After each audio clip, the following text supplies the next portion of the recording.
وہ ہے ظلم کو مٹانا، انصاف کو قائم کرنا۔ ظلم کا خاتمہ ہوگا تو انصاف قائم ہوگی۔ جہاں ظلم ہوگا وہاں انصاف نہیں ہو سکتا، اور جہاں انصاف ہوگا وہاں ظلم نہیں ہو سکتا۔ اللہ کے نبی صلی اللہ علیہ وسلم کا مشن یہی تھا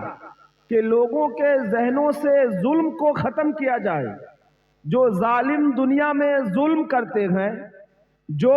عہدہ دار کرسی دھاری لوگوں پر کمتر طبقے کے لوگوں پر ظلم کرتے ہیں، ان کو ظلم سے روکا جائے، ان کے ذہنوں میں انصاف کو قائم کیا جائے، انصاف کا پاڑا پڑھایا جائے، انصاف کی تعلیم دی جائے۔ اگر لوگوں کے ذہنوں میں، لوگوں کے دلوں میں انصاف کا بات آئے گا تو وہ ظلم سے باز آ جائے گا، ظلم کا خاتمہ ہوگا۔ اور اللہ کے نبی کا مشن یہی تھا۔ چنانچہ اللہ کے نبی صلی اللہ علیہ وسلم کے زندگی میں ایسے بہت سارے واقعات ہیں کہ اللہ کے نبی صلی اللہ علیہ وسلم نے کبھی بھی ظلم کا ساتھ نہیں دیا، ناانصافی کا ساتھ نہیں دیا۔ کبھی بھی کوئی بھی مسئلہ، کوئی بھی واقعہ اگر اللہ کے نبی کے پاس آتا تھا تو اللہ کے نبی چاہے فریاد لے کر آنے والا، چاہے فیصلہ لے کر آنے والا، کسی بھی مذہب کا کیوں نہ ہو، کسی بھی خاندان کا کیوں نہ ہو، کتنا بھی بڑا مالدار کیوں نہ ہو، اللہ کے نبی ہمیشہ ہر وقت ہماتن اس بات کو ذہن میں رکھتے تھے کہ ہمیں انصاف قائم کرنا ہے۔ ایک مرتبہ ایک لڑکی نے چوری کر لیا تھا۔ اب چوری کرنے کا حکم قرآن کریم کے اندر اللہ رب العالمین فرماتے ہیں السارق والسارقۃ فاقطعوا ایدیہما،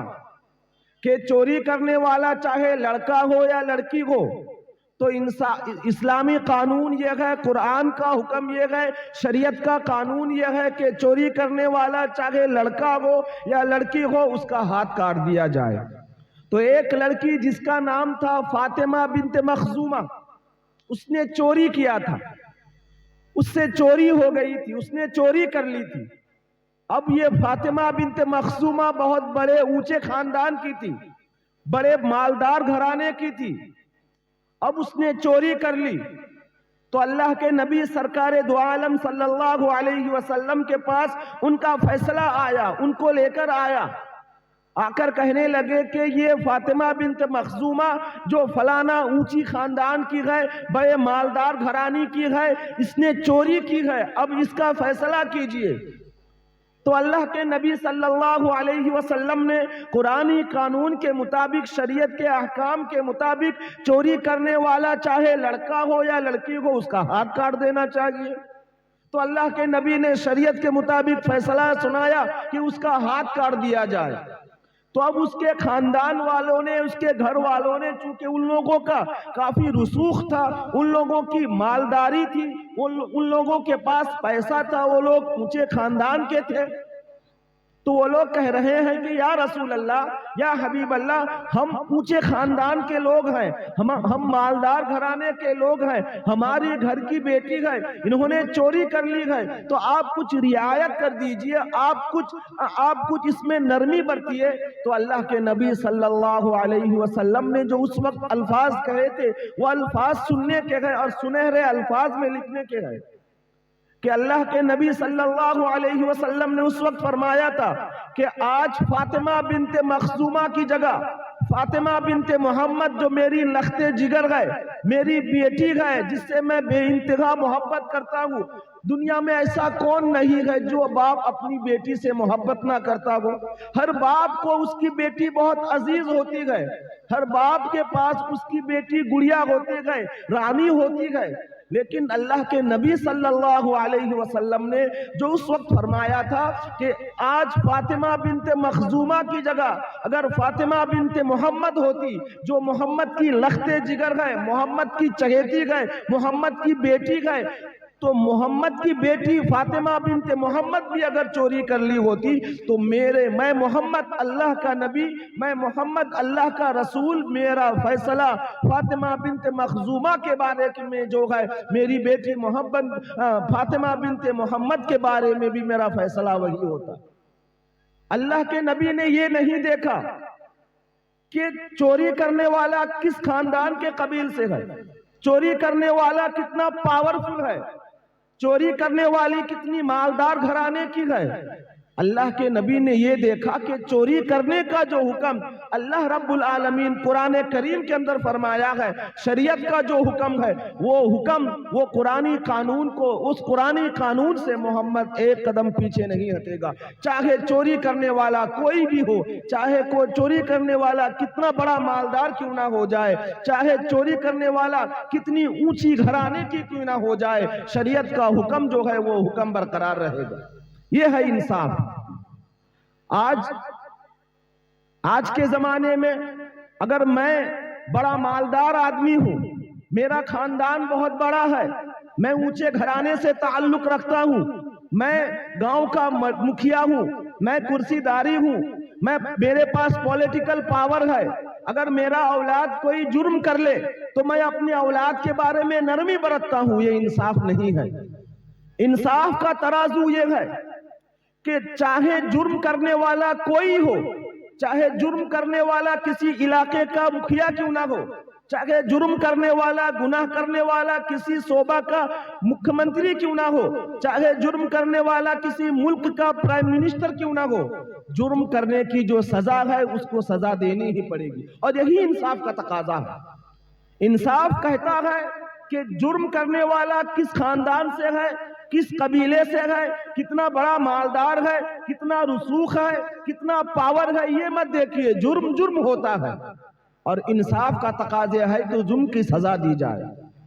آج جو دنیا کے اندر اخباروں میں آتا ہے، آئے دن سننے میں آتا ہے کہ فلاں جگہ اس طرح کا بہت بڑا واقعہ ہو گیا، فلاں جگہ اس طرح کا چوری ڈکیتی ہو گئی، فلاں جگہ اس طرح لوگوں گھر کے بیٹیوں کی عصمت دری ہو گئی، فلاں جگہ شراب پی کر لوگوں نے اس طرح کا غلط کام کر لیا۔ تو یہ جو روزمرہ سننے میں جو آ رہا ہے کہ اتنی ساری واقعات، اتنی ساری گناہ کے کام دنیا میں رونما ہو رہا ہے، پیش آ رہا ہے، اس کی وجہ یہی ہے کہ آج دنیا سے انصاف آہستہ آہستہ ختم ہوتا جا رہا ہے۔ اگر انصاف برقرار رہتا، اگر انصاف کا ترازو صحیح رہتا تو کوئی جرم کرنے والا جرم کرنے سے پہلے ضرور سوچتا کہ میں اگر جرم کروں گا تو انصاف کا ترازو برقرار ہے، انصاف کا ترازو انصاف کا پڑلا قائم ہے، میں اس جرم کے انصاف کے دباؤ میں آ کر وہ جرم سے بچ جاتا، وہ گناہ کا کام چھوڑ دیتا، وہ برائی کا کام چھوڑ دیتا، وہ غلط کام نہیں کرتا، کیونکہ انصاف برقرار ہے۔ انصاف کا ترازو یہ ہے کہ جرم کرنے والے کو اس کی سزا دی جائے۔ ہم سبوں نے بہت بڑے اللہ والے عمر بن عبدالعزیز کا نام سنا ہے، اور یہ اتنے بڑے اللہ والے تھے کہ تاریخ کی کتابوں میں آتا ہے کہ ان کی دور حکومت میں باغ اور بکری، باغ بہت اونچے درجے کا جانور ہے، بکری بہت کمتر درجے کا جانور ہے، لیکن ان کی انسان تو انسان، جانوروں کے درمیان بھی جاری ساری تھا۔ انصاف کا اتنا پکا تھا حضرت عمر بن عبدالعزیز رحمہ اللہ کہ ان کے دور خلافت میں باغ اور بکری دونوں ایک جگہ، ایک نہر میں، ایک تالاب کے گھاٹ پر دونوں ایک جگہ پانی پیتے تھے۔ باغ کی ہمت نہیں ہوتی تھی کہ وہ بکری کے ساتھ ناانصافی کرے، کیونکہ عمر بن عبدالعزیز جو دور خلافت کا حاکم تھا، جو امیر المؤمنین تھا، ان کا انصاف برقرار ہے، ان کا انصاف جاری ہے، وہ انصاف کے ساتھ معاملہ کرتے ہیں، انصاف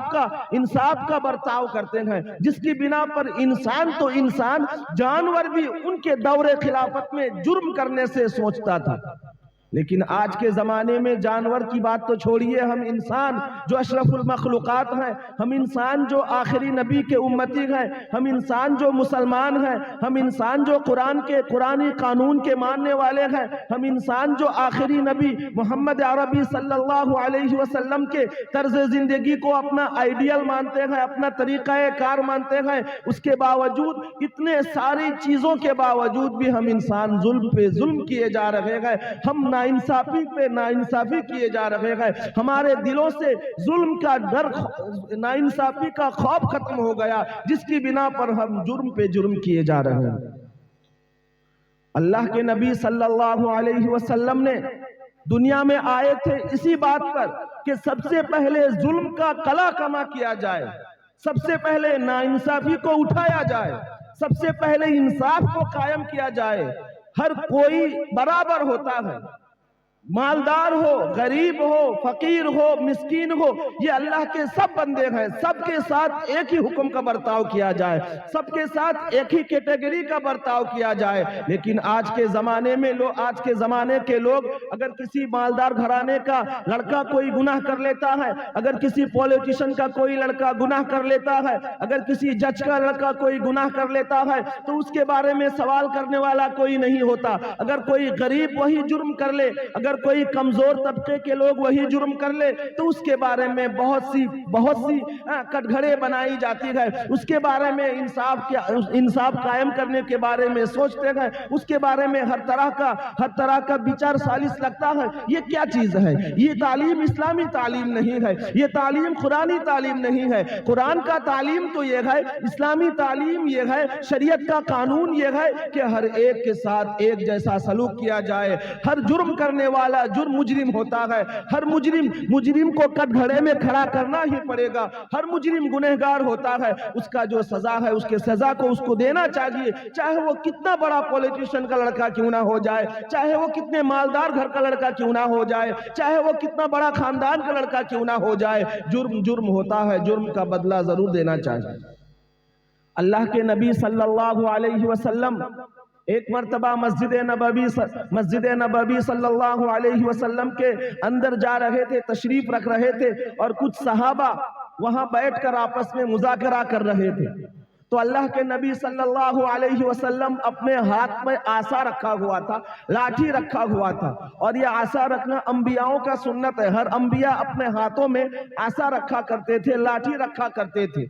تو ایک صحابی جو دوسری طرف چہرہ پھیرے ہوئے بیٹھا ہوا تھا، اللہ کے نبی صلی اللہ علیہ وسلم نے مذاقاً اس کے پیٹھ پر، کیونکہ اس زمانے میں کافی کپڑوں کی قلت تھی، بہت غریب لوگ تھے صحابہ، تو انہوں نے صرف نیچے کا حصہ پہنا ہوا تھا، اوپر کا جو حصہ تھا بدن وہ کھلا ہوا تھا۔ اللہ کے نبی صلی اللہ علیہ وسلم نے اپنے ہاتھ کے عصا سے اس کے پیٹھ پر ہلکا سا مذاقاً مار دیا۔ تو اللہ کے نبی صلی اللہ علیہ وسلم کو وہ صحابی کہنے لگے کہ یا رسول اللہ، یا حبیب اللہ، میرا تو کوئی جرم نہیں ہے، آپ نے میرے پیٹھ پر لاٹھی کیوں ماری؟ مجھے اس کا بدلہ لینا ہے۔ تو اللہ کے نبی صلی اللہ علیہ وسلم نے فوراً اپنے ہاتھ کی لاٹھی اس کے ہاتھ میں پکڑا دی۔ دیکھیے اللہ کی نبی کی تعلیم۔ اس وقت کا جو حاکم تھا، اللہ کے نبی سے بڑا حاکم کوئی نہیں ہو سکتا، اللہ کے نبی سے بڑا وی آئی پی کوئی نہیں ہو سکتا۔ کسی کی مجال کیا ہوتی کہ اللہ کے نبی کے پاس زبان کھولتی، لیکن جب انہوں نے کہا کہ یا رسول اللہ، آپ نے میرے پیٹھ پر عصا سے وار کیا ہے، میں بھی آپ کے پیٹھ پر وار کروں گا، تو اللہ کے نبی صلی اللہ علیہ وسلم انصاف کا تقاضا رکھتے ہوئے اپنے ہاتھ کے عصا کو اس صحابی کے ہاتھ میں پکڑا دیا۔ پھر اللہ کے نبی صلی اللہ علیہ وسلم نے اپنے پیٹھ کو اس کی طرف کر دیا کہ اے میرے صحابی، میں نے تمہارے ہاتھ میں عصا دے دی ہے، تم اس عصا سے میرے پیٹھ پر وار کرو۔ اس صحابی نے کہا کہ یا رسول اللہ، آپ نے جس وقت میرے پیٹھ پر وار کیا تھا، میرا بدن اس وقت کھلا ہوا تھا، اور آپ اپنے بدن مبارک پر کپڑے ڈالے رکھے ہوئے ہیں، کرتا پہنے ہوئے گئے، آپ کرتا کو اتاریے، بغیر کرتا کے بالکل ڈائریکٹ بدن پر میں آپ کے وار کروں گا جیسا آپ نے میرے بدن پر وار کیا ہے۔ تو اللہ کے نبی صلی اللہ علیہ وسلم نے اپنے بدن کے کرتے کو اتار دیا۔ انصاف دیکھیے اللہ کے نبی کی، کہ جیسا کہہ رہے ہیں وہ صحابی اسی کے مطابق کر رہے ہیں. حالانکہ اللہ کے نبی سے بڑا وی آئی پی کون ہو سکتا ہے؟ اللہ کے نبی سے بڑا حاکم کون ہو سکتا ہے؟ اللہ کے نبی سے بڑا بادشاہ دنیا کا کون ہو سکتا ہے؟ اس صحابی نے لاٹھی لی اور اللہ کے نبی صلی اللہ علیہ وسلم نے جب بدن سے کرتے کو اتارا تو اس صحابی نے پیچھے سے آپ کے بدن مبارک کو جپیٹ لیا، پکڑ لیا، اور آپ کے مہر نبوت کا جو مہر نبوت آپ کی گردن پر پیٹھ پر لگی ہوئی تھی اس کو چومنے لگا اور کہنے لگے یا رسول اللہ، یا حبیب اللہ، میری کیا مجال کہ میں آپ سے بدلہ لوں، میری کیا اوقات کہ میں آپ کے جسم مبارک پر وار کروں. میرا تو مقصد تھا آپ کے جسم کو دیکھنا، آپ کے جسم سے لپیٹنا اور آپ کے مہر نبوت کو چومنا. میرا مقصد آپ سے بدلہ لینا نہیں تھا، میرا مقصد آپ پر وار کرنا نہیں تھا، بلکہ میرا مقصد تھا آپ کے جسم اطہر کو دیکھنا، آپ کے جسم مبارک کو دیکھنا اور آپ کے جسم مبارک کو لپیٹنا، آپ کے ختم مہر نبوت کو چومنا. میرا مقصد بدلہ لینے کا نہیں تھا. یہاں تک واقعہ ختم ہے. لیکن اللہ کے نبی کی مثال دیکھیے کہ اللہ کے نبی صلی اللہ علیہ وسلم نے اگرچہ مذاقاً اس صحابی کے پیٹھ پر وار کیا تھا، مزحیہ کے طور پر اس صحابی کے پیٹھ پر لاٹھی مارا تھا، لیکن جب اس صحابی نے بدلہ مانگا، اس صحابی نے انصاف کا دعویٰ کیا تو اللہ کے نبی فوراً راضی ہو گئے. لیکن آج کے دور کے اگر کوئی حاکم حکمران کوئی گناہ کر لے، کوئی غلط کام کر لے، کوئی جرم کر لے، اور کوئی عام آدمی، کوئی کمتر طبقے کا لوگ اس حاکم کو، اس حکمران کو کہے کہ آپ نے میرے ساتھ ناانصافی کی ہے، میرے اوپر ظلم کیا ہے، میں اس ظلم کا بدلہ لوں گا، تو گھوم پھر کر جو مظلوم قسم کا آدمی ہے، جو کمتر طبقے کا آدمی ہے، جس پر ظلم کیا گیا ہے، اسی کو جیل میں ڈال دیتے ہیں، اسی کے ساتھ ناانصافی ہوتی ہے. جو حکمران ہوتے ہیں، جو مالدار قسم کے لوگ ہوتے ہیں، اس کے ساتھ کوئی سروکار نہیں ہوتا. یہ دنیا کا دستور نہیں ہے، یہ انصاف کا تقاضا نہیں ہے، شریعت کا تقاضا یہ نہیں ہے، قرآن کا تقاضا یہ نہیں ہے، اللہ کے نبی صلی اللہ علیہ وسلم کی تعلیم یہ نہیں ہے کہ کسی مظلوم کے ساتھ اور بھی زیادہ ظلم کیا جائے، بلکہ مظلوم کی فریاد سنی جائے، مظلوم کے ساتھ انصاف کیا جائے، جس پر ظلم کیا گیا ہے اس کو ساتھ دیا جائے، ناحق لوگوں کے ساتھ نہ دیا جائے، ناحق لوگوں کو سماج میں اور بھی زیادہ نہ بڑھایا جائے. جتنا آپ ناحق لوگوں کے ساتھ دیں گے، جتنا آپ ظالم لوگوں کا ساتھ دیں گے، دنیا کے اندر اتنی بربریت چھا جائے گی، دنیا کے اندر اور بھی زیادہ خرافات چھا جائے گی، دنیا کے اندر اور بھی کرپشن زیادہ ہونے لگے گا. حالانکہ یہی ہو رہا ہے آج کے زمانے میں. آج کا جو ہر انسان پریشان ہے، ہر ملک کے لوگ پریشان گئے، ہر صوبہ کے لوگ پریشان گئے، ہر ضلع کے لوگ، ہر گاؤں کے لوگ، ہر ملک کے لوگ پریشان گئے. وجہ یہی ہے کہ جو لوگ پاور پر بیٹھا ہوا ہے، جن کا خاندانی رسوخ ہے، جن کے پاس مال و دولت ہے، وہ لوگ کم تر طبقے کے لوگوں کے اوپر ظلم پہ ظلم کیا جا رہا ہے. اسی لیے میں کہنا چاہتا ہوں کہ ہم لوگوں کو اللہ کے نبی کی زندگی کو دیکھنا چاہیے، اللہ کے نبی کی تعلیم کو دیکھنا چاہیے، اللہ کے نبی کی بعثت کا مقصد کیا ہے دیکھنا چاہیے. اللہ کے نبی کی بعثت کا مطلب صرف نماز، روزہ، حج، زکوٰۃ نہیں تھا، بلکہ لوگوں کو ظلم سے روک کر، لوگوں کو تاریکیوں سے نکال کر روشنی میں لانا تھا، لوگوں کو اندھیرا سے نکال کر روشنی میں لانا تھا، لوگوں کو ظلمت سے نکال کر روشنی میں لانا تھا. اللہ کے نبی کا مقصد یہی تھا. اور ہم لوگ آج جو دنیا کے اندر طرح طرح کی پریشانیاں ہو رہی ہیں، آج جو ہر طرح کی مصیبتیں آ رہی ہیں، ہر طرح کے لوگوں کے اوپر عذابیں آ رہی ہیں، اس کی وجہ یہی ہے کہ لوگ انصاف سے دور بھاگ رہے ہیں. چنانچہ اللہ کے نبی صلی اللہ علیہ وسلم نے فرمایا کہ ایک زمانہ آئے گا کہ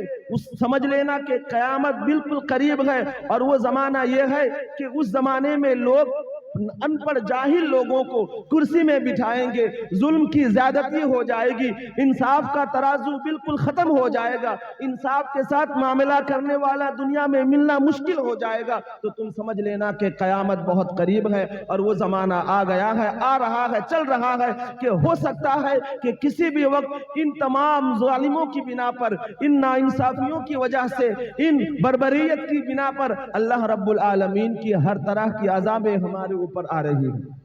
اس لیے میں کہنا چاہتا ہوں تمام مسلمان بھائیوں سے، بزرگوں سے، دوستوں سے کہ جن لوگوں کے پاس پاور ہے، کرسی ہے، وہ لوگ انصاف کے ساتھ کام کیا کریں۔ میں نے ایک حدیث کا ٹکڑا آپ لوگوں کے سامنے پڑھا کہ اللہ کے نبی صلی اللہ علیہ وسلم فرماتے ہیں ان المقسطین عند اللہ علی منابر من نور، کہ قیامت کے میدان میں انصاف کرنے والوں کی جگہ ایک نور کا علاقہ ہے جو اللہ رب العالمین کے، اللہ جل جلالہ کے بالکل دائیں جانب ہوگا، اور وہاں صرف نور ہی نور ہوگا، اور وہاں جگہ انہی لوگوں کو ملے گا جو سماج میں، جو سوسائٹی میں، جو معاشرہ میں انصاف قائم کرتا تھا، جو معاشرہ میں حق بات کیا کرتا تھا، جو معاشرہ سے ظلم کو مٹانے کی کوشش کرتا تھا۔ ایسے لوگوں کو اللہ رب العالمین قیامت کے میدان میں اپنے دائیں جانب ایک نور کا علاقہ ہے، ایک نور کا جگہ ہوگا، ایک نور کا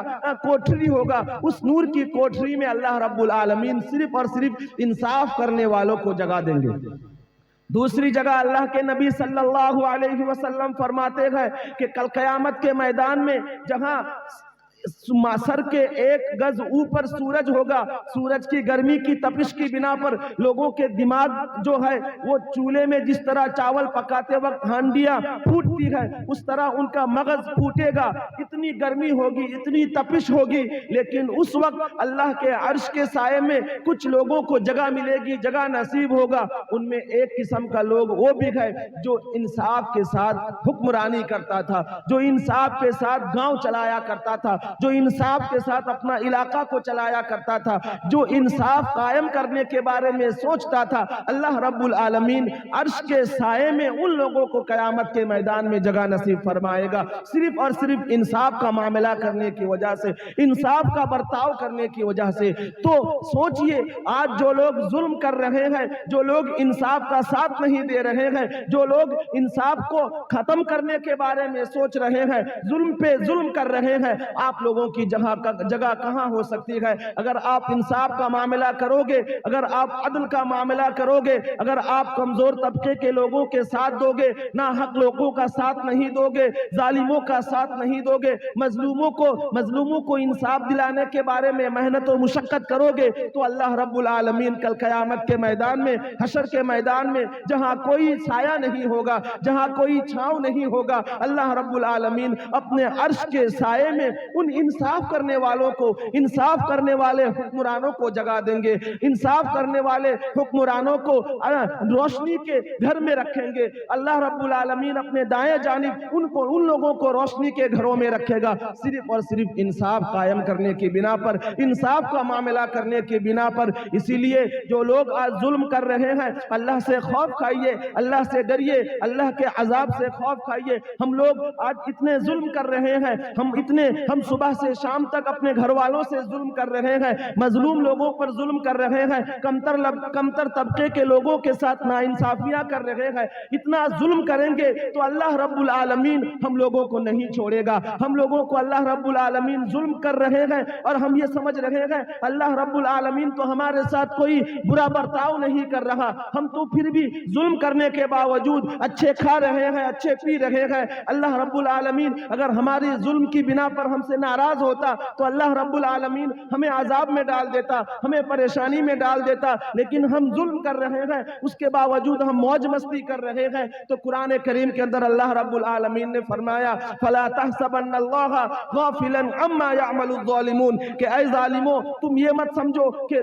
تم ظلم کرو گے، تم ناانصافی کرو گے، تم ناحق بات کرو گے اور اللہ رب العالمین غافل ہے، اللہ رب العالمین بے خبر ہے، اللہ رب العالمین کو کچھ پتہ نہیں۔ فلا تحسبن اللہ، تم گمان ہرگز مت کیجیے، تم ہرگز مت گمان کرو غافلا عما يعمل الظالمون کہ اللہ رب العالمین غافل ہے ظالم لوگوں سے، انما یؤخرهم لیوم تشخص فیہ الابصار، بلکہ اللہ رب العالمین ڈھیل دے رکھا ہے، مؤخر کر رکھا ہے، چھوڑ رکھا ہے کہ تم کہاں تک جا سکتے ہو، کتنے دور بھاگ سکتے ہو، تمہاری پہنچ کہاں تک ہو سکتی ہے، میں بھی دیکھنا چاہتا ہوں۔ اے ظالموں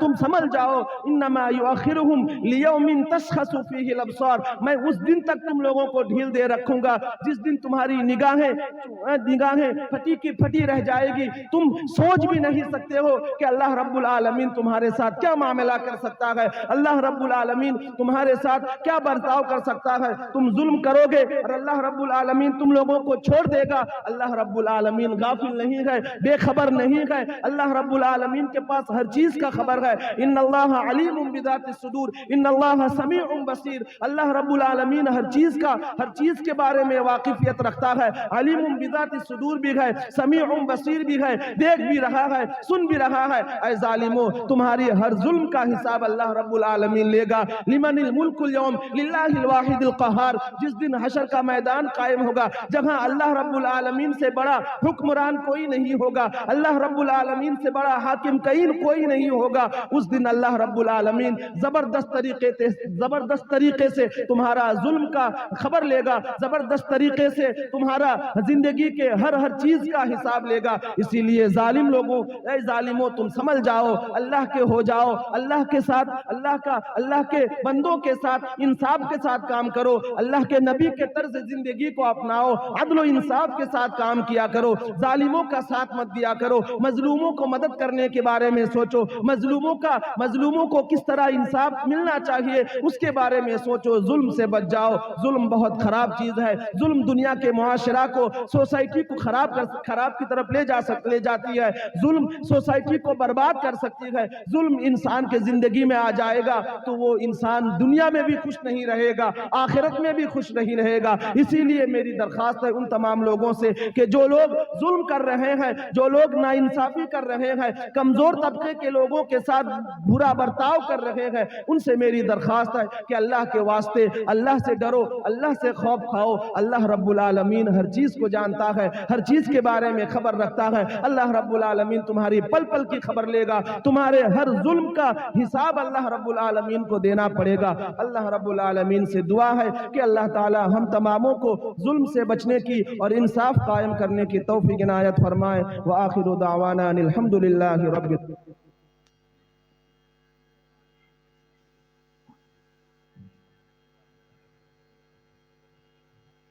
আলহামদুলিল্লাহ। আমাদের সম্মুখে জনাব মুফতি তাজাম্মুল সাহেব